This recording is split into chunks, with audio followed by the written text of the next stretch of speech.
Thank you, Chancellor White. Good afternoon. My name is Alicia Sharma, and I am a senior at Chico State studying, woo! That's my Wildcat family right there. And I'm studying business administration.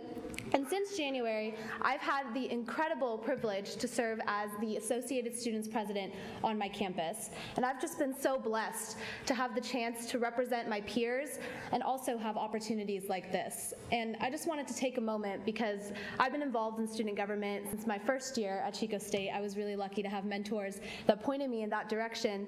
But since then, I've got to work with faculty, administrators, staff, and fellow student leaders that, just like all of you and those watching and across the system, care so much about students and dedicate your careers and time for students. And so I just wanted to say it's truly remarkable to be a part of conversations like these and to engage in days where we can just talk about student success.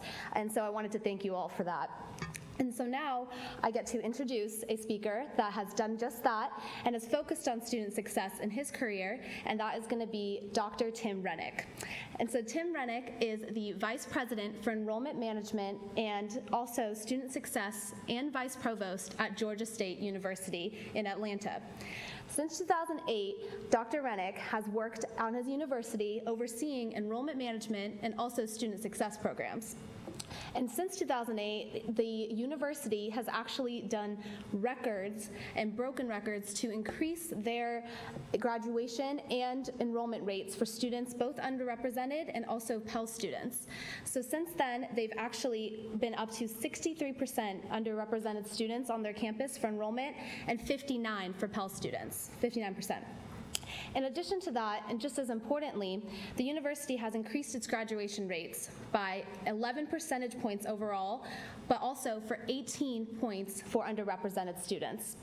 Georgia State now ranks first in the nation among all nonprofit universities and bachelor degrees conferred to African Americans, and is awarding now awarding 1,800 more degrees than it was back in 2008, and that's because of efforts just like Dr. Tim Rennick's. So now I ask you all to please welcome Dr. Tim Rennick.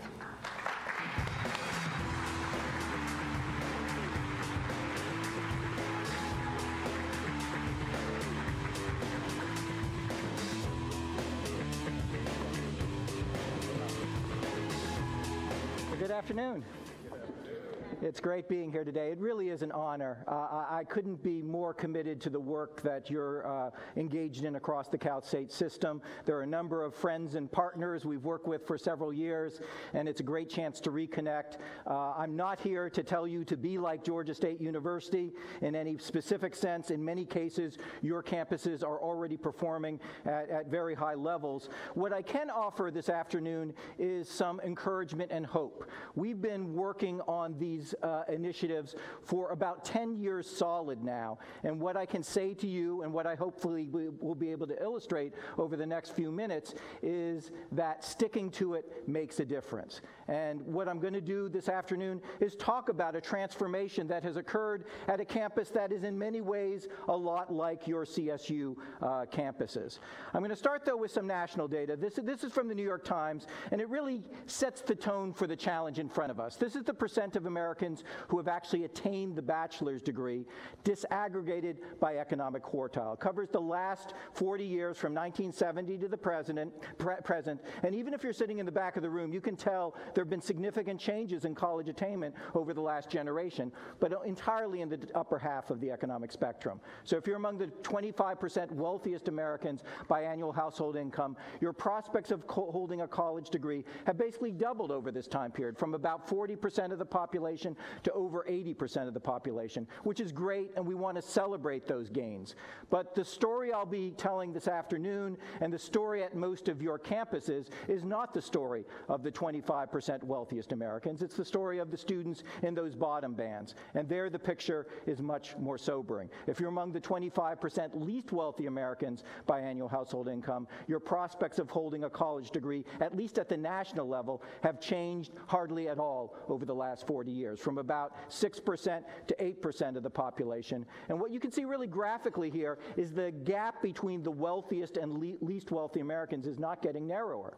It's basically doubled over this time period. So you take those national data and add to them these.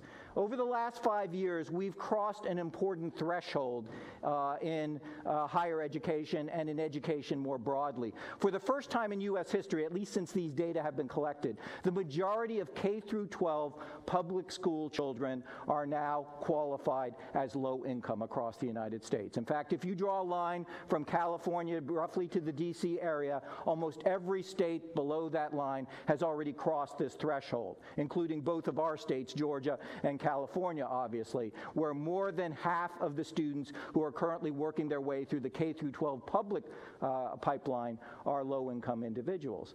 You put these two national data sets together, and it should give all of us a lot of concern and pause, right? We have not, as a nation, figured out how to succeed with low-income students, and low-income students are the majority population coming through our public school systems. It's a good introduction to my home campus, Georgia State University. This is not just a pretty picture of the Atlanta skyline. This is Georgia State. The biggest campus academic building is that white building on the right. Beside it is our business school. Beside it, our law school, one of our classroom buildings in that picture. We're just mixed into the downtown fabric of Atlanta.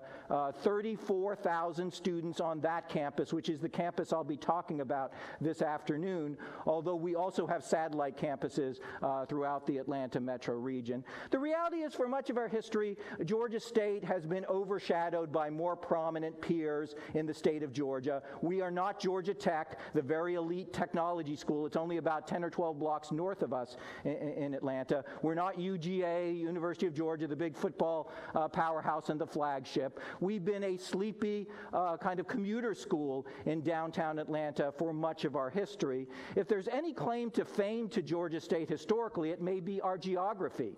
We have the uncommon, maybe if it's even unique distinction of having a National Park Service historic district bisect our campus in half. So I work every morning about 4 blocks away from that brick building on the bottom of the screen there. That's Ebenezer Baptist Church, where the Reverend King and his father before him were head pastor. You walk up Auburn Avenue a couple blocks from Ebenezer Baptist, you get to his gravesite. A few blocks after that is the house at the top of the screen, which is his childhood home. So we're living and working every day at Georgia State in this geography that is truly infused with historical significance. But for much of our history, we didn't live up to that legacy. Georgia State was segregated well into the 1960s, so the sad irony there. The institution of higher learning closest to where the Reverend King lived and worked was itself, the very embodiment of the problems he was fighting against. But even much more recently, we were grossly underserving our students of color and our students more broadly. What you're seeing here are our so-called success rates as of about 15 years ago. Overall, our graduation rates hovered around 30%, and we were a poster child for the achievement gaps. Year after year, semester after semester, the white students would outperform the students of color. The middle and upper income students would outperform the low income students. You could set your watch to it. You didn't even have to run the numbers. You just knew that that was going to be the output. And what makes Georgia State's story, I think, important, hopefully a little bit inspirational for your purposes, especially given the efforts that you just heard outlined to eliminate equity gaps, is that what happened in the decade plus since those numbers were locked in would not suggest that Georgia State would be the site of a turnaround. For one thing, we were going through significant demographic shifts. When I arrived as a junior faculty member at Georgia State 25 years ago, it was a majority white institution. 70% of the students were white. We've just hit census on Monday, so I even haven't had a chance to update this slide yet, but we're now 70% non-white. We've gone through this radical transformation representing a lot of what's going on across, especially the southern half of the United States. We became designated officially an MSI over a decade ago, a minority serving institution, and as you can see, every year since, we've got more and more diverse. We have no majority population at Georgia State any longer. Our our largest single group are African American students, about 39% of the population, but we have fastly increasing Latino population, fastly growing immigrant population. Georgia State's just this mix of people from 140 plus different countries. The other shift that was going on over this time period, and as we all know, far more problematic when it comes to graduation rates, is that our students were becoming less well-resourced. So the recession hit Atlanta, state of Georgia, but particularly Atlanta very hard. There was at one point during the recession where the city of Atlanta had the highest unemployment rate and the highest mortgage default rate of any metropolitan area in the United States. And the families that were hit by the recession, at least hit hardest by the recession, were not so much the families that send their sons and daughters to Georgia Tech and to the University of Georgia. They were the first generation families of color that send their send their students to Georgia State. And over a 5-year period, we literally doubled the number of Pell eligible students that we enroll at Georgia State, from about 30% to, as you can see now, almost 60%. The average Pell family in America last year came from an annual household income of about $25,000 a year. So all of these families are in that bottom band of the New York Times chart we were looking at the very beginning of the presentation. These are basically the students that American higher education has historically failed. And there are students now. They're your students now. This fall at Georgia State, we're enrolling 28,900 Pell students. The entire Ivy League combined this fall enrolls about 9,800 Pell students. So we're trying to educate at Georgia State about 3 times the number of low-income students as the entire Ivy League combined.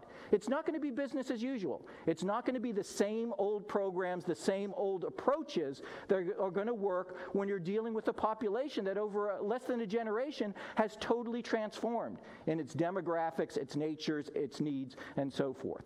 It's going to take a different way of thinking.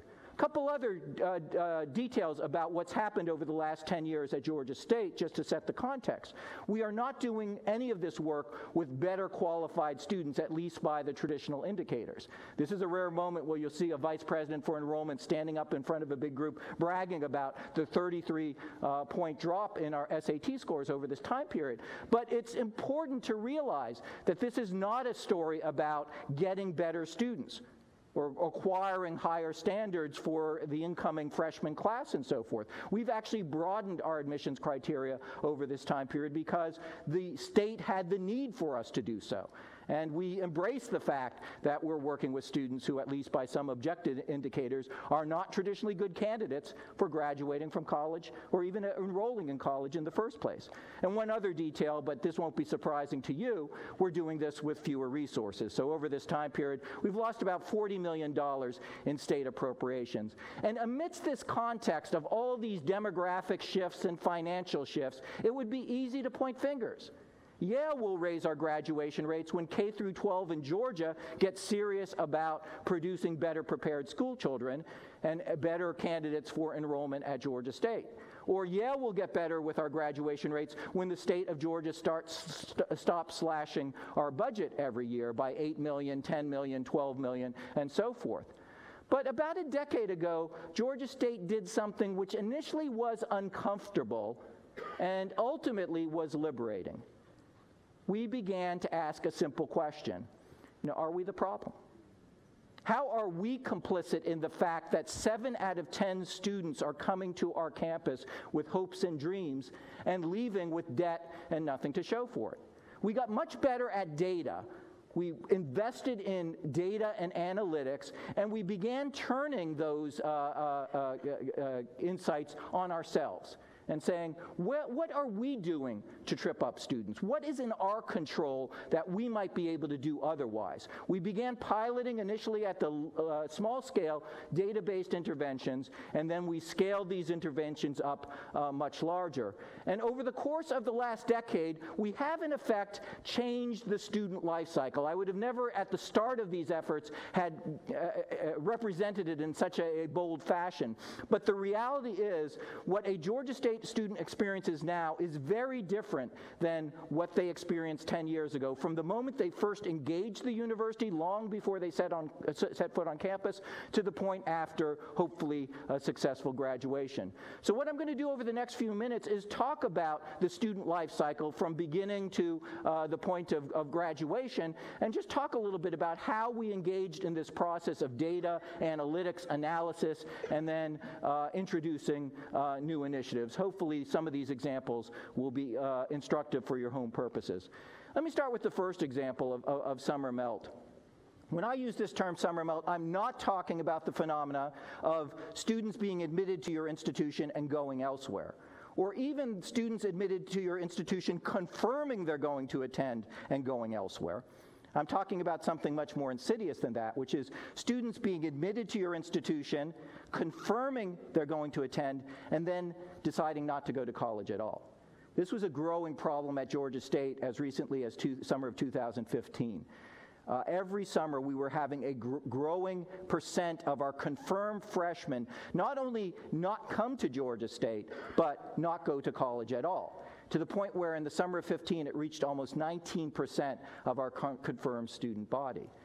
Now, these are students who are fully prepared. In many cases, they not only confirmed, they came to orientation, they signed up for classes, they just didn't show up for classes when the semester started.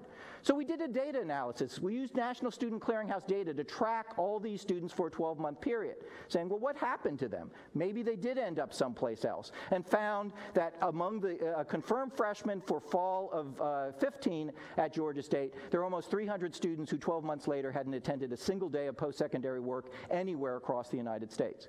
And look at the profile of these students. Mostly low income, mostly students of color, really good candidates for college, right? Their high school GPA is a B+ average. These are not borderline high school graduates. They're exactly the students that we need to succeed with as a nation, but they're melting away in those 3 months between graduating from high school with the full intent to go to college and the start of fall classes for post-secondary work. So then leading up to the summer of 16, we did an in-depth analysis of exactly what was happening to these students over the course of the summer. And in a word, the answer was us. We were happening to the students, our big bureaucracy. We counted 14 different things that we expect the average Georgia State student to do in between graduating from high school and starting the first day of fall classes at Georgia State. Some of these things we're all familiar with, like completing the FAFSA. Those of you with sons and daughters who have helped through that process, you know, no 17 or 18-year-old is going to complete that on their own.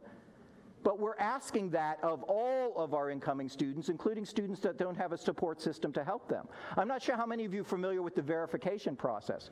Just like the IRS runs algorithms when you submit your taxes and pulls out outliers which are then subjected to an audit, so too the federal government takes the FAFSAs that are submitted and uses an algorithm and pulls out certain ones for a verification request. If you're the son or daughter of a middle-income married couple, your parents file a joint return, you're very unlikely to get a verification request. But if you're being raised by your grandmother because your biological dad is not in the financial picture, then you're much more likely to get one of these requests. And what 17-year-old from any background is going to respond effectively to a written request from the federal government in the middle of July, please provide written verification that your grandmother is your legal guardian and that your biological father is not contributing to the finances of your family? And what we found, sadly, is that there were a subset of students sticking that request in their pocket saying, guess I'm not going to college after all. State of Georgia has immunization requirements. Seems like a neutral and sensible public health requirement for newly enrolled college students. But again, a big differentiator when it comes to economic background. Because if you're that middle-income family or student, you don't give that request a second thought. Hand the request to mom and dad. 2 days later, your immunization records will be sent in to the university. If you're that individual raised by grandma who's bounced around from high schools and gone through spotty health care, again, that can be the difference. I don't have these records. They're telling me I need these records. I guess I don't go to college after all. So what we did for the summer of 2016 is make some really simple and low-cost changes to the way we interact and onboard students during the summer before they arrive on campus. For one thing, we established a new portal. The portal outlines the 14 steps that students need to complete in order to be ready for the first day of classes, and provides help for each one of those steps with links and videos and so forth that help students through the process. But the biggest gain of this is that because it's a portal, students sign on to it. So we can actually track where students are in the process now. It used to be we knew a student was engaged and then they stopped engaging with us. Now we know a student is engaged up until the point we asked for their immunization records, and then we stopped hearing from them. So it allows us to reach out with much more specific help. Do you know that on weekdays after 3 o'clock, our clinic on campus will offer free immunizations and so forth? Secondly, and probably more impactfully, it certainly has gotten more attention, we became the first post-secondary school in the country in the summer of 2016 to scale an AI-enhanced chatbot for student success purposes. What's a chatbot? It's an automatic texting platform. What we did is we built up a knowledge base of over 2,000 answers to commonly asked questions by incoming freshmen. Questions about registration and the FAFSA and verification and immunization, all of these other sorts of things that freshmen wonder about. And we worked with a startup out of the Harvard incubator, a company called AdmitHub, to take these answers and put them on a texting platform. This is not an app. Students sign on to their regular texting platform and begin a conversation with Pounce, which is our school mascot. And they can ask questions 24/7, and if the answer is in the knowledge base, what the AI does is take the text question and locate the right answer and pull it out for the student to give them an immediate response. We had some estimates as we launched this. In fact, we did an independent evaluation that first summer to see its effectiveness, and we estimated that maybe in the 3 months leading up to the start of classes for our incoming students, we'd have 5,000 to 6,000 questions answered. In the 3 months leading up to the start of fall 2016 questions, we had over 200,000 questions answered for our incoming freshmen. Average response time was 7 seconds. We found really interesting things in the data. Some you would suspect. I mean, 17-year-olds love to text. We had some students that, over the course of 3 months, used the platform 40 and 50 times. That, not surprisingly, students were texting at 2 and 3 in the morning when we typically would have never had anybody available to answer the questions. But maybe the most surprising, in some ways moving thing we saw is we did some focus group discussions with the students after they used the platform, and we had a number of students admit that they asked the texting platform questions they wouldn't have asked a human being.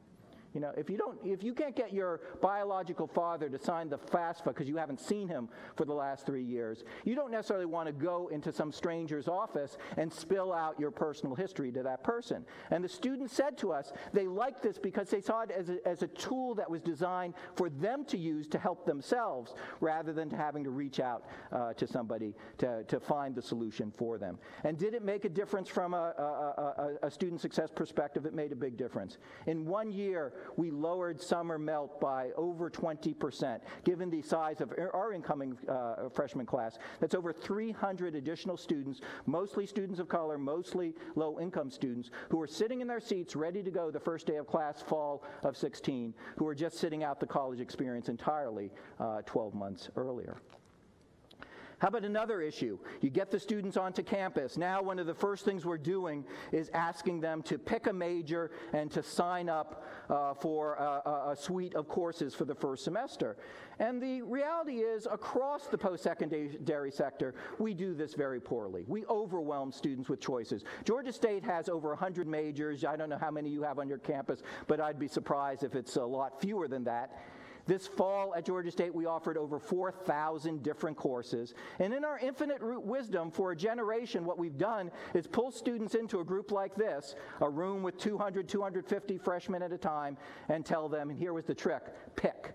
Pick something. Pick a major, pick 5 courses, it'll all work out. Well, they would pick, but it didn't work out well for them. We ran the data 6, 7 years ago and found that the average Georgia State student, these are our success stories, the graduates of our bachelor's program, were going through 2.6 majors before they graduated. Low-income students can't afford to go through 2.5 majors before they graduate. Every time they switch majors, they're creating added time to degree, added debt load, wasted credit hours, and a subset are just dropping out because they lose interest or they run out of aid eligibility. And so what we've done at Georgia State is change the way we onboard all students academically. We created another portal. As soon as students are admitted, they get taken to a portal that looks like this. It uses live job data from each morning to share with students some important metrics that in the past we had never shared with students before. In this case, it's a student who indicated on their application they wanted to pursue a nursing degree. So what we show them is live job data from that morning for how many nursing jobs are listed, what's the starting salary if you have an associate's degree, what's the starting salary if you have a bachelor's degree, what's the average time to degree for that program at Georgia State, and the average cost to students. And like Amazon or Netflix that say, well, you like these books or movies, you might like these others as well, we say, well, if you're interested in nursing, you may be interested in these other degree programs that we offer. We offer degrees in health management, health informatics. We offer a degree on our 2-year campuses in radiologic technology. I didn't know till I looked at this portal that every morning in Atlanta there are as many jobs listed for radiologic technicians as there are for nurses, and the starting salaries are very comparable. Well, if I don't know that, then what 17 or 18-year-old student coming into Georgia State is going to know this? So they have access to, the students have access to this portal throughout their academic careers, but the point is we direct them to it and have them start to think about this before they arrive on campus and before they're faced with beginning to have to make choices about courses. And then we've changed that process as well. Now, every first-year student at Georgia State across all our campuses spends their first semester in a learning community. Right? We register students in groups of 25 students that travel in all their classes together. We can't afford to cap classes at 25. Many of the courses are bigger than that. But students build up a partnership, a sense of support and friendship from these students who they know will be in all their classes with them. They study partnerships. If they missed a class, they know who to get the notes from. You know, at a big campus like ours and like many of yours, if you're a first-year student and take 5 or 6 classes, you can easily go through the entire semester and not see the same face twice. But this way you build up, and it doesn't cost anything either. It's the same courses at the same size. We're just registering the student in a more intentional fashion. When we launched this, we saw a significant increase in first-year GPA. We saw an increase in retention as well. But what we've been doing over the last 5 years to address the movement of students among majors is organizing all these learning communities around so-called meta majors. So we're no longer putting any pressure on students as they come in to pick one of the 100 majors we offer. We find a general area of interest. We register the students then with 24 other students who share that area of interest, so they're not only sharing classes together, but also talking about business or STEM or whatever the area is. But most importantly, because the students are registered in an organized fashion, we're able to push programming at the students all through the first year.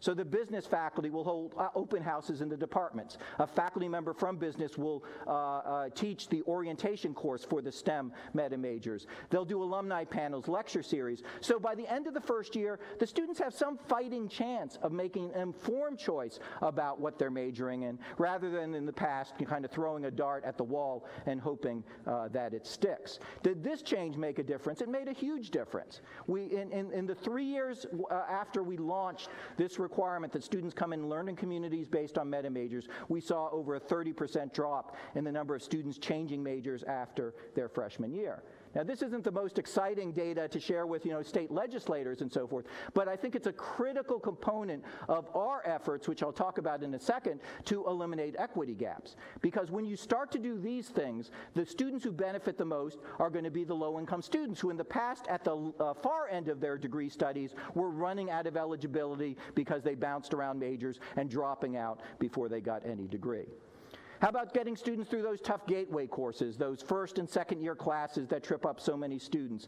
We had huge problems, I'm sure you do on your campus, getting students through introductory math. 7 years ago at Georgia State, 43% of the students who attempted introductory math for the entire year got non-passing grades. You can't succeed on a campus with a majority low-income population with 43% of the students taking a required course and having to retake it, pay for it again, and try it again. So we've totally changed the way we do math instruction at Georgia State. We no longer offer any lecture sections of introductory math. We built out some of these emporiums, these laboratories. Students meet as a group. We found that was important to keep the class together. They meet with their instructors, but 3 hours a week they're in these laboratories working at their own terminal on adaptive learning exercises. So everybody in this section may be doing chapter 3 of college algebra, but they're learning at their own pace. The slower students are getting more foundational questions till they build up a competency. The more advanced students are getting more challenging questions so they don't get bored and tuned out. But the biggest difference is every hour students in the lab, they're getting about 100 bits of personalized immediate feedback. They're doing math and getting feedback about what they did and encouraged to think about it in a new way if they're having a problem and so forth. In the old model, if you were math phobic, which a lot of our first generation students are, you sit in the back of the classroom, and if you're lucky in the eye of the student, you never get called on all semester long. And now the students are doing math 3 hours a week. Does it make a difference? Well, we haven't gotten where we want to be yet, but with the same material, we ran RCTs the first few semesters where we had students in the new Emporium sections and students in the lecture sections come together and take the same midterm and final. We found that students in the Emporium sections were passing the material with a 35% better rate.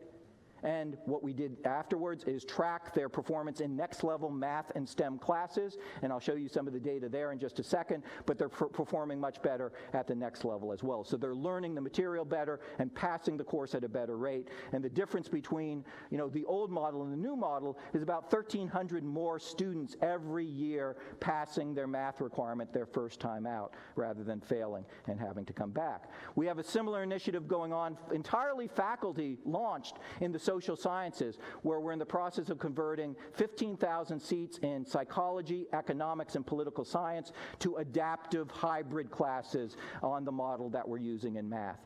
And for those sections that aren't going through a pedagogical change, we have one of the largest supplemental instruction programs in the country. Again, the program's data-based. We identified freshman and sophomore year classes with the highest non-pass rates. Then what we do is we look at our work study students and other students who are paid to work on campus for students who succeed in those same classes.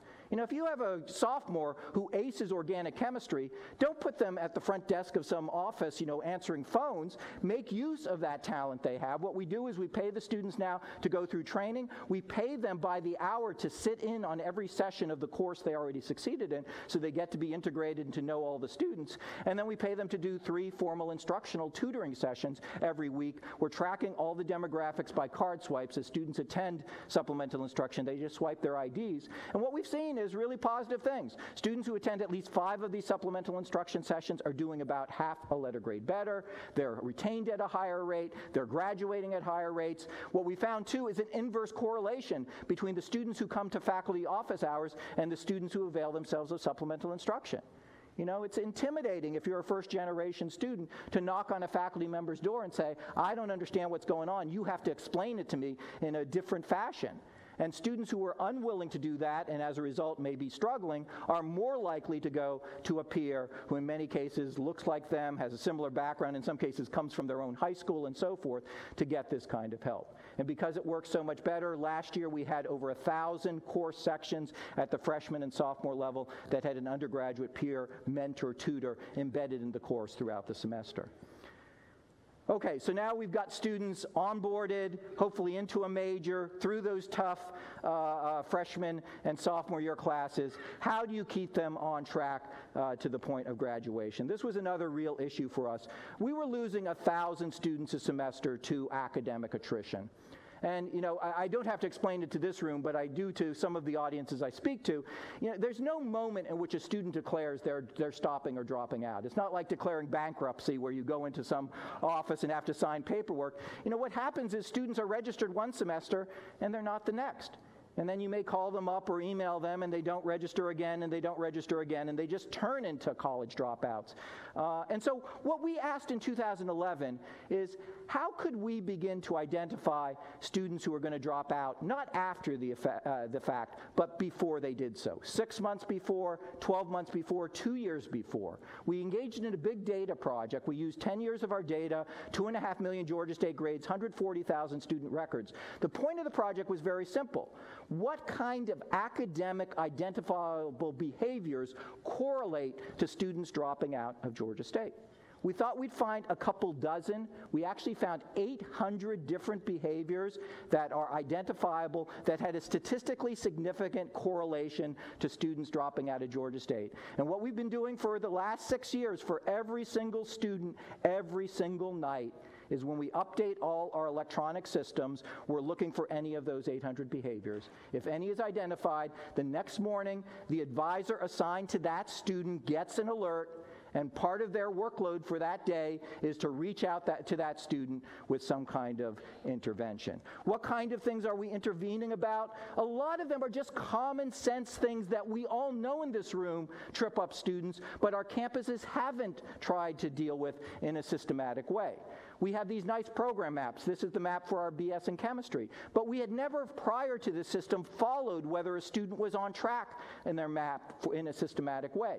Now, every time a student registers for classes, we're comparing it against their map and seeing if they're on path, they're taking the right courses. Last year alone, we had over 3,000 students who signed up for courses that simply didn't apply to their degree program at all, wouldn't have advanced them an iota towards getting their degree. And in the past, we would have let them take those classes, pay for those classes, and tell them after the fact. Now we're catching it much earlier on and getting students into courses that can be much more productive for them. What do the predictive analytics look like? They look like this, very, again, kind of common sense sort of data.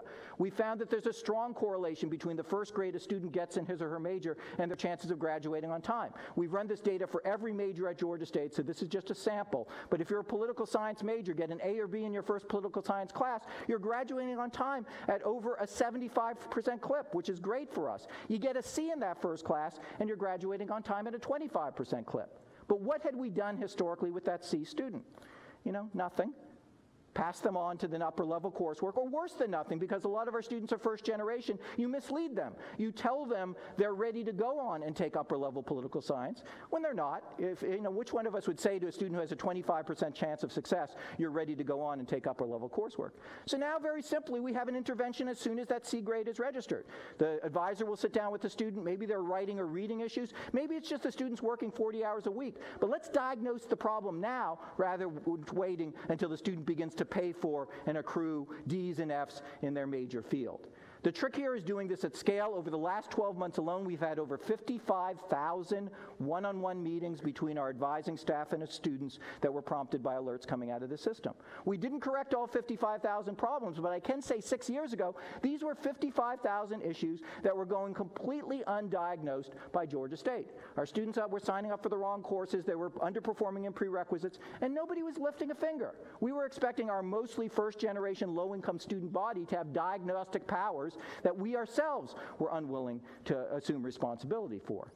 Did this intervention make a difference? We launched it in summer of 2012. We immediately saw significant increases in progression rates, mostly for non-traditional students. Our part-time students, our transfer students, our adult learners, our military learners, all the students who tend to sail under the radar screen on a day-to-day basis are finally being tracked for 800 different risk factors and getting interventions. And the gains were immediate and significant. We also have seen, and I know this is one of your goals, a significant drop in overall time to degree. So again, I'll point out as you look at this chart that we launched this initiative in 2012. And what we started to see is that students were completing their requirements. We didn't reduce any requirements. Students were completing their requirements in a more efficient fashion. We've cut in the last 5 years over half a semester off the average time it takes a Georgia State student to earn a bachelor's degree. And as you were hearing from your chancellor, this is not small change. Right? This is $18 million in saving for the graduating class of 2018 compared to the graduating class before we launched this, just in savings in tuition and fees. And here's maybe the most surprising data. When we launched this initiative into predictive analytics and advising, the one criticism I heard, and it was a biting one from some faculty, is that, oh, I know what you've done. You've created a system for moving students to easier majors.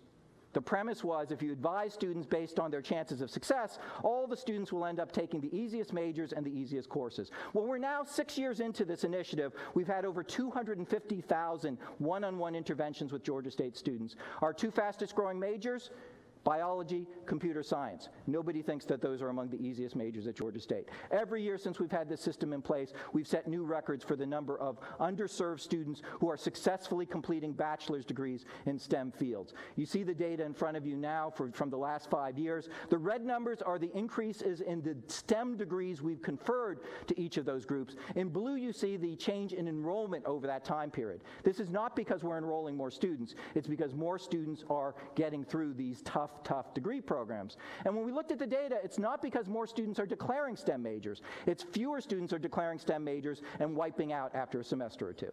We used to be perfectly happy to enroll that low-income first-generation student and let them sign up as pre-med biochemistry and sit back as they struggled in calculus and organic chemistry and so forth. And 2 semesters later, they were either out of the university or certainly out of their STEM program. Now we have interventions as early as 3 weeks into the semester. Those midterm grades that might have been in the past a D or F become a B or C, and by the end of the semester, hopefully up to a B+, and students are getting through these fields successfully. So in conclusion, let me talk about the collective, the aggregate impacts of putting all these changes in the student life cycle together. Well, it has had a profound effect on changing the identity of Georgia State. You may recognize the gentleman on the far right in this picture. We did not invite Bill Gates to campus last fall. Bill Gates invited himself. He was giving a keynote in downtown Atlanta, and his people contacted us a few weeks in advance and saying, Bill's been hearing all about what you're doing with data and analytics to help low-income students. Would you mind if he came by for a few hours and talked to you about this? We said, it just wouldn't be convenient. No, we said, of course, that would be great. But it was not a ceremonial visit. He didn't even meet the president. It was the whole time he spent 3 hours talking about these kind of programs and meeting with several of our students. I've had the honor now of speaking twice at the White House. President Obama has talked about these programs. Been a little quieter over the last 20 months or so. I'm not sure what's going on, but we're hearing less from them. But it is really good for campus morale and identity to be recognized for doing something that is good for students and exceptional. It's also been good for our finances. The rough calculus at Georgia State is every 1% we increase our retention rates, that's worth about $3 million in tuition and fees. So there's sizable gains in this case for doing the right thing that has a lot of benefit to the bottom line as well. And we haven't improved our retention rates by 1 point over this time period. We've improved them by 23 points. So we're talking about serious changes in revenues. Those are not the reasons we're motivated to do these things. These are the reasons. Over the last 5-6 years, despite all those demographic shifts that would tell the pundits our rate should be going down, we're graduating 2,800 more students every year, a 67% increase. But even better, look where the gains have come from. The biggest gains in bachelor's conferrals have come from all the student populations that struggled the most under the old bureaucracy. It's not because any one of these programs is targeted by race, ethnicity, or income level. You haven't heard me once mention the African-American male this or the Pell the other. We've just changed the way we deal with all of our students systematically, and when we did so, we found that the biggest gains came to the students who struggled the most under the old bureaucracy. And those graduation rates we started with a half hour ago, those blue bars you're looking at there was where we were 15 years ago. They haven't improved incrementally, they've improved exponentially. So we've more than doubled our graduation rate for our black students. We've almost tripled it now for our Hispanic students. We've more than tripled it for our African American male students. And for each of the last 3 years at Georgia State, our black, our Latino, our Pell, and our first generation students have all graduated at or above the rate of the student body overall. There's no achievement gap any longer at Georgia State based on race, ethnicity, or income level. And this, okay.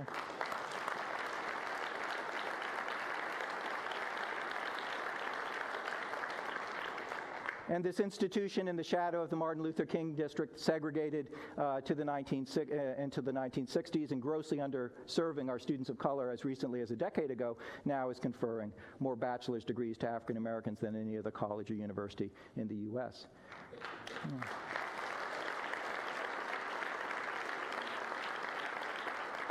So one last footnote to my comments, and then we're going to open it up to a conversation, just to put a personal note on all this talk of data. When Bill Gates came and visited last fall, he specifically said he wanted to spend his time meeting with students. So we selected 4 students, each of whom had benefited from one of the programs I described this afternoon. And, looking at this picture of Bill with those students, you might not be able to pick out which student almost surely had the least likelihood to make it into that room that day. It was almost surely the redheaded young man on the far right there. That's Austin Burchell. Austin comes from Northwest Georgia, from a very low-income family. His father was career military, and when he left the military, he ran a fruit and vegetable stand. So already the chances of Austin making it to a four-year institution are very slim. But the odds were stacked even more against him. When Austin is in middle school, his father is diagnosed with ALS. And this begins a 4 to 5 year period where he's instructed, he's the oldest child in the household. He has to come directly home from school every day, no extracurriculars, because he has to relieve his mother. His mother is watching the dad during the day, and then he takes over that responsibility during the evening. And sadly, when Austin is 14 years old in high school, his father succumbs and passes away from ALS. And he tells the story of a pivotal moment in his life. He comes home from school one day, his mother's at the kitchen table, she has her resumes out in front of her, and she's distraught over the fact that she can't get into the job market, that she doesn't have a college degree, and she's complaining that all the jobs are going to students or individuals, candidates who have college degrees.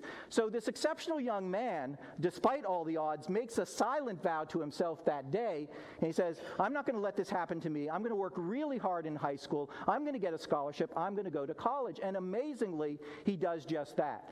So he works hard, he gets really good grades, really good SAT scores. He finishes his senior year in high school winning the Zell-Miller Scholarship. The Zell-Miller Scholarship is the highest scholarship in the state of Georgia. It only goes to about 3% of graduating seniors. He is scouting out colleges. They don't have a family car. He takes a bus down to downtown Atlanta to go on a tour of Georgia State, decides this is the place for him. He wants to go to Georgia State, and he gets admitted to Georgia State. Everything is working out. Right? He's gotten into Georgia State, he's got this great scholarship, until he gets his bill in July, his first bill from the university. He opens it up, and it's about $5,000 more than he expected. And the first thing he does, like a lot of first-generation students, is blame himself. I'm such an idiot. I thought I had this all figured out, but really college is much more expensive than I thought. He's embarrassed even to tell his mother because he knows how heartbroken she's going to be. His family doesn't have anywhere near the money to cover that. But because this was the summer of 16 and not the summer of 15, and because Austin was an industrious young person, he took to that chatbot. Over the course of 2 nights, he began trying to figure out what was going on and how he had miscalculated the bill by so much. In fact, we didn't select Austin to meet with Bill Gates because we knew any of this story. We just knew that he was one of those students who had used the chatbot 40 or 50 times during his freshman summer. And what he figures out over 2 nights is that on some document in some state record, his Social Security number had been transposed by 2 digits. And this big Zell-Miller scholarship that was supposed to go for him was not being applied to his account. He was so relieved when he found out about this that he and his mother take a bus back down to Atlanta to go to the cashier's office. You know, at Georgia State, I'm sure it's true here at San Diego State too, 99.9% of our students pay online now. But they were not going to leave it for chance. They were going to pay that remaining balance of a couple $100s that stayed on, his bill even after the scholarship was applied in person. And as Austin tells the story, his mother has tears streaming down her face while they're in line paying the bill. And my favorite moment of the Bill Gates visit was, of course, we had Austin be the person to show Bill Gates how the chatbot works, and Bill Gates was fascinated by it. He spent 15 minutes, asking him questions and so forth. But Austin, who's kind of this shy, unassuming guy, as he's sitting down with Bill Gates, says, I must say, sir, it's rather humbling to be teaching software to you. The last thing the students did before Bill Gates departed was take the requisite, selfie. And, we live in really politically divisive times, but if there's something that unites us, and I think this unites everybody, we all agree that the world would be a much poorer place if that selfie had been taken and Austin, hadn't been in the picture. That this is somebody who's doing everything right, despite all the odds, overcoming what he did.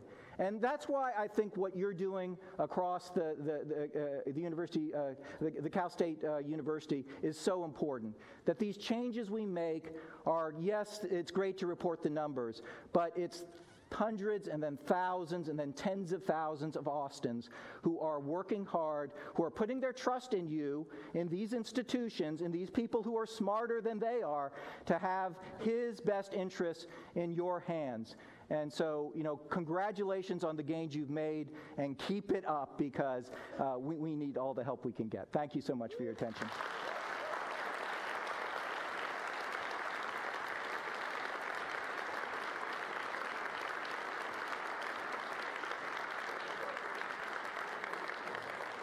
And we do have some time for some questions, comments.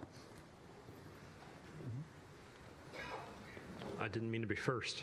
Yeah, and please tell us who you are. Hi, I'm Chris Nagel. I'm the speaker of the faculty at California State University Stanislaus, which is the equivalent of the chair of the academic senate at other campuses. It's a very impressive presentation, and I don't mean to take away from the presentation in any way. It certainly is impressive. Some of the facts and figures, I think, need more context, and since I teach critical thinking for a living, that's something that I've noticed quite a lot. A couple of the issues that I would like more information on, and actually not just face-to-face now, I actually would like something like a full, massive, hundreds of pages report from you.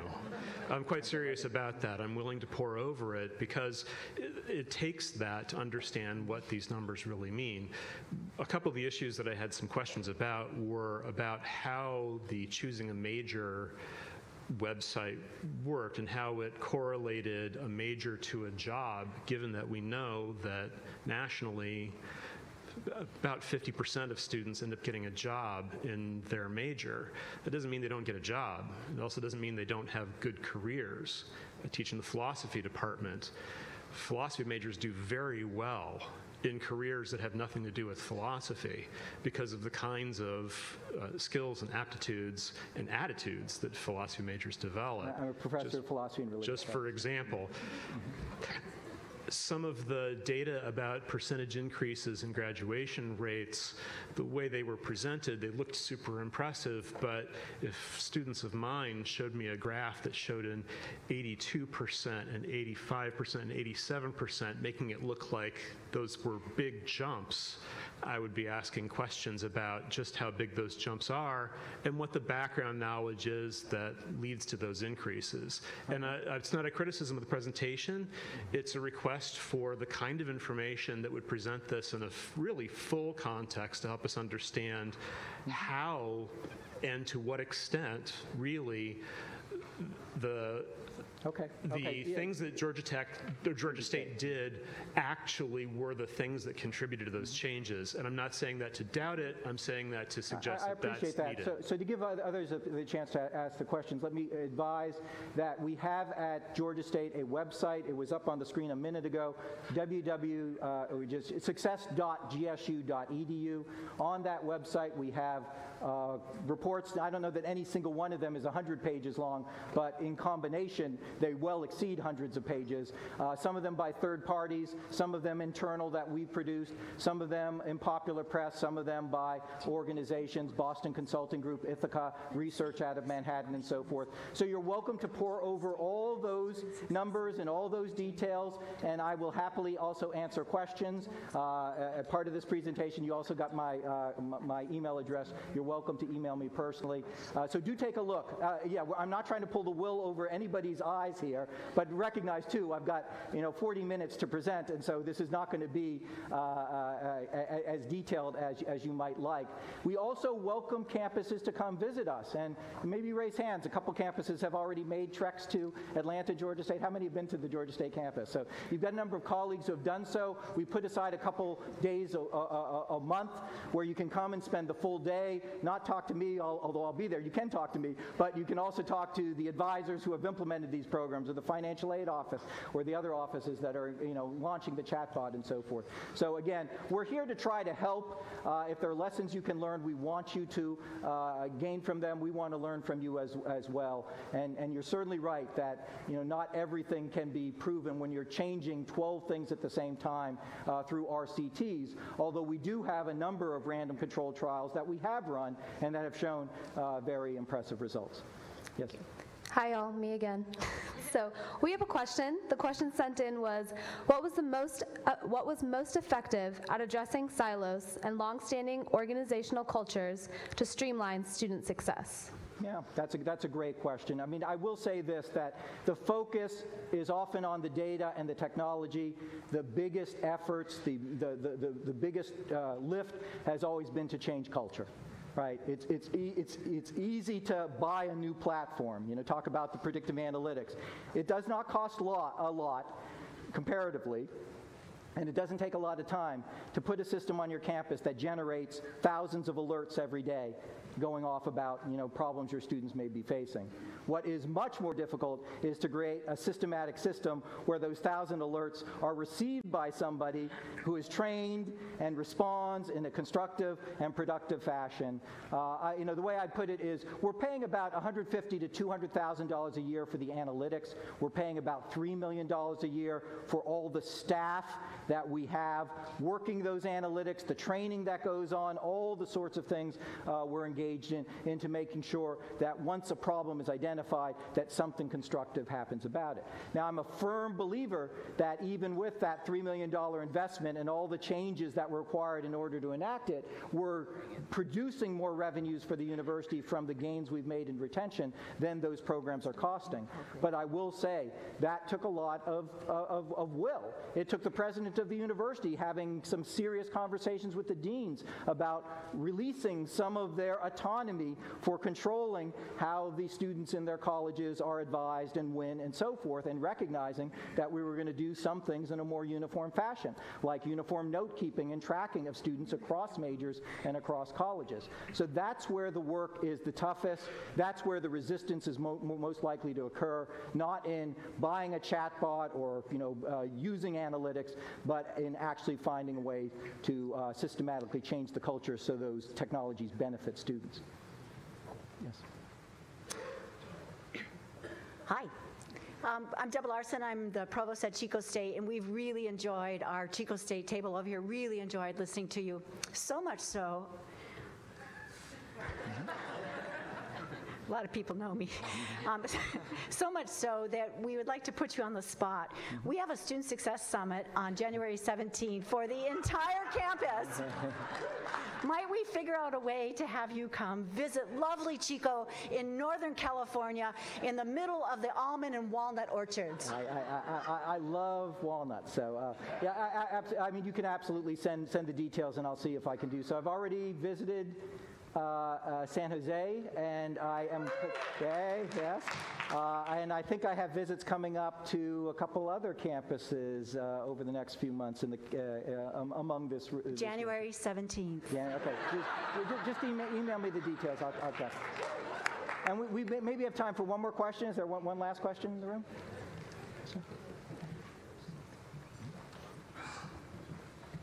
Can you talk a little bit about your investment in advising and what your ratios look like?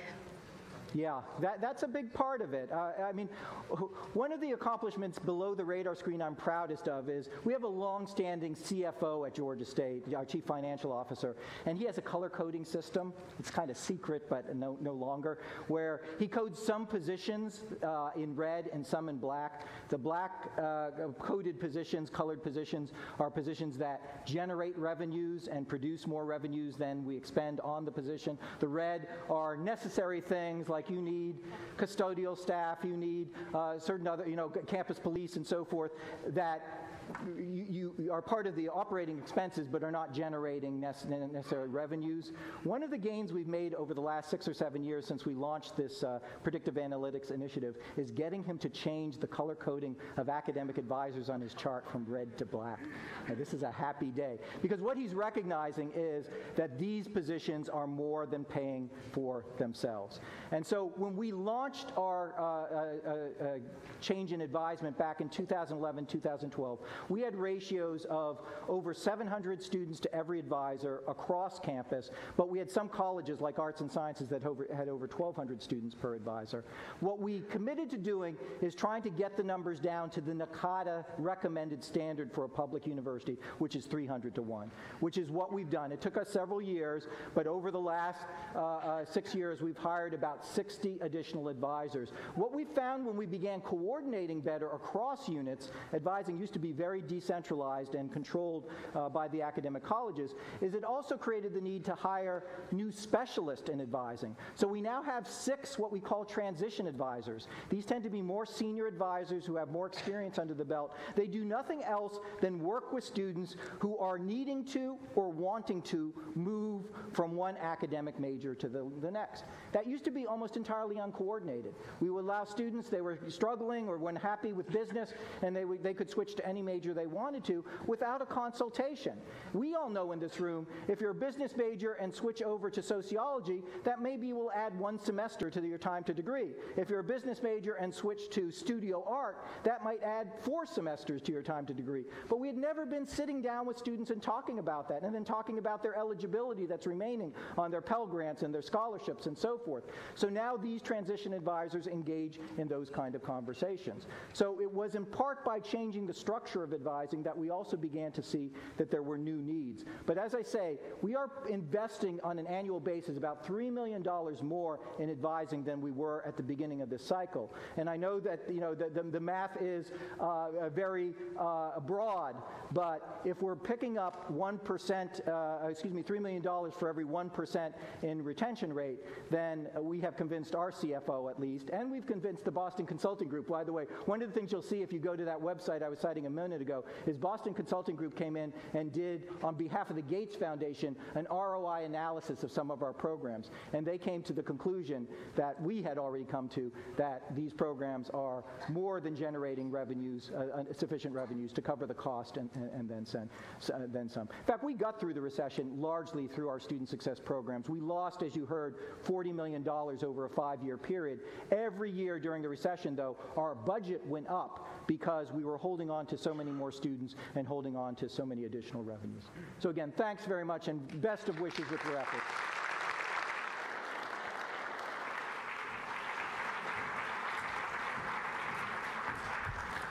Let's give Tim Rennick another round of applause. My name is Sabrina Sanders. I'm with the California State University Office of the Chancellor. Just to highlight, we have a number of workshops, breakout sessions tomorrow, including a couple colleagues from Georgia State will be talking about some of the advising resources and programs and interventions. So check your schedule tomorrow to learn more about what's happening at Georgia State, as well as some of the other interventions that were highlighted. All of our workshop sessions, as well as our speakers, are all being live streamed. So if you have folks at campus that would like to participate in any of the sessions tomorrow, let them know. It will be on our Graduation Initiative Symposium website. Within the next month, we'll post all of these PowerPoints as well as recordings from all of these live stream sessions. We will be now taking a short break. We have dessert and coffee for you, any of you that were looking for it, out in the foyer. We have about 15 minutes before we resume for the grad talks session in the theater next door. So enjoy the break and enjoy the grad talks. Thank you so much.